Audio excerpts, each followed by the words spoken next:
Thank you so much, Chairman Portman. Let me say what a great honor it is to sit on this dais for the first time as the ranking member of the Permanent Subcommittee on Investigations.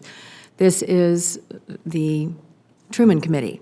This committee was formed when Harry Truman got in his car with no staff and drove around the country investigating war profiteering in World War II. This is how he made his reputation in the United States Senate, and many historians say it was his work on this committee that vaulted him into consideration for the vice presidency and ultimately the presidency of the United States. I am honored to hold his seat in the Senate, and I am thrilled. It is a lifelong dream to be able to sit on this investigative committee and try to do the kind of work that taxpayers would be proud of.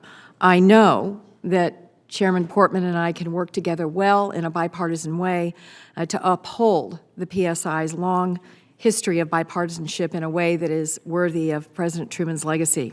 I couldn't agree more with the chairman. Our tax code is broken. Our tax code needs to be fixed. We're going to have the political will to do it. And blaming companies for doing the math that our tax code represents is a waste of time.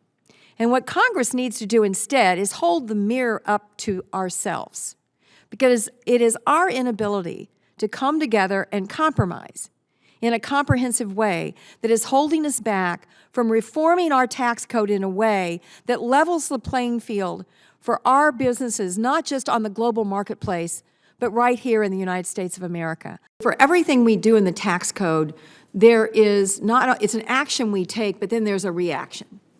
So you can't just say, okay, we're going to do 25% and then let it go. We've got to do all of the other stuff. I mean, if you just look at the interplay between estate taxes and trusts, for example, and all of the things that good tax planners can do around those two things. That's just one example of thousands that are in the tax code. So I would certainly ask all of you, those of you who have had real-world experience with complex financial international transactions, to be all hands on deck helping us here so that we can look around corners. I think it's important for the business community to continue to stress that higher education in this country, funding of NIH, the ability of our kids to afford college, that all of these are just as important for our global competitiveness than the number that we stick in the tax code. It would be a shame if we would, have a race to the bottom on what is our inherent strength in a foolish race to be the lowest tax rate in the world.